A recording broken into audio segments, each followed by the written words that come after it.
Hi, I'm Drew Lynch, and this is a Draw My Life. Drew my life?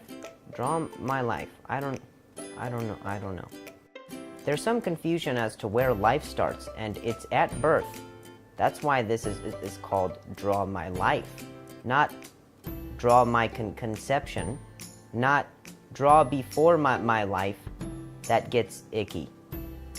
I was born on August 10th, 1991, in Indianapolis, Indiana.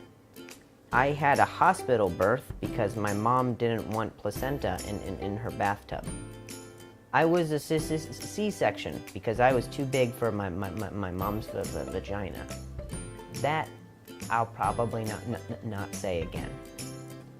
My parents named me Andrew, but I changed it to Drew because I'm a rebel. It didn't matter. My parents still mostly called me little shit. I was an only child growing up until my parents had kids, because I wasn't good enough. Just kidding. They had my brother, who is taller, slimmer, and more better at everything than me, especially grammar. He can fix cars. I wish he would fix my dad, so no more kids had happened. Just kidding. But then they had my little sister, who was like the funniest person I've ever met. Except when we first met, she was not funny at all, because she was an incompetent baby. Later, my parents adopted a girl into our family, but never really stopped telling me I was the adopted one. I had a lot of friends in Indiana until I was 8 years old, and we all moved to Las Vegas because I developed a gambling addiction. It was difficult leaving all my friends behind. I had to be the new kid in school, and everyone looked at me weird because I was pasty and they all had tans and lottery scratchers.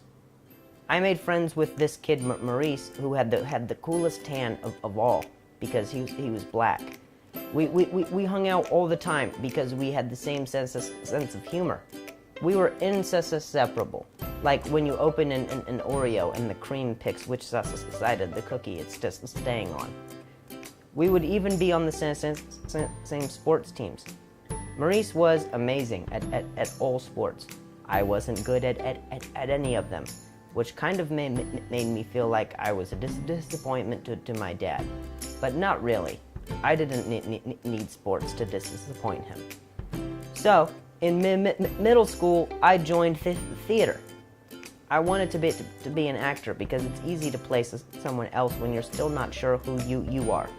But Maurice went to a different school, and I got really depressed because puberty wasn't very nice to me.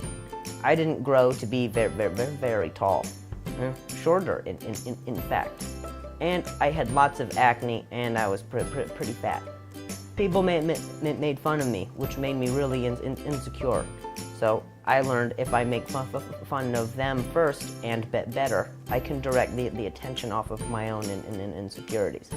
I went to both a performing arts middle school and high school, where I played parts like The Wiz in The Wiz and Elephant Man in, yes, the Elephant Man. After I graduated, I moved out to Los Angeles to be an actor. I got a job at a comedy club so I could audition during the days, and I got lucky enough to get to do some pretty successful Disney shows. Pretty cool, huh? One day, I got hit in the throat with a softball. Don't worry, I was playing softball. I fell backwards and hit my head. My teammates were super worried. They sent me home. I went to sleep on a concussion. Don't do that unless you want a career. We'll get to that soon. The next day, I woke up talking very slowly, even slower than this. Can you imagine? I had lost my ability to speak normally. The doctors told me my voice would come back in 2 weeks. Anyway, my acting agent slash manager dropped me and said, "Come back when you get better." So, spoiler, I never got better. When I was working my sad little tickets job, I met a comedian named Samuel J. Comroe. He has Tourette's syndrome, the twitchy kind, not the yelling at people even when you're not in traffic kind. Don't worry, I can make that joke. We're friends. He encouraged me to go on stage and start talking about my stutter and laughing through the pain. He inspired me so much with his own material that I decided I wanted to be a stand-up comedian, and so I chose to not give up on myself. Years later, I stood in line for the America's Got Talent open call auditions. I met this lady named Lisa who believed so much in me, she sent me to audition for the judges, where after I said some silly jokes, Howie Mandel hit a button on a table and confetti fell down in my hair, and I even kept a piece of it because I was pretty sure I was dreaming. I got all the way to the finals where I took second place and lost to a very talented dummy. Just kidding, Paul. You're not watching this probably. Now, I get to spend every day hanging out with my awesome dogs, Stella, and writing jokes and creating projects. I still get to act in TV shows and movies. My job is I get to talk on stage, no matter how disjointed it may sound. And I met a lot of cool people along the way. Sometimes the path you have in mind for yourself isn't always the path that's the best for you.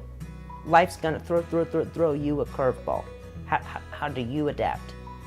I'm filming my hour comedy special this summer at Flappers in Burbank, California. July 7th, 8th, and 9th. Also, there's going to be a special guest. I can't say who it is, but I'll give you a hint. Okay, subscribe. That's all, folks.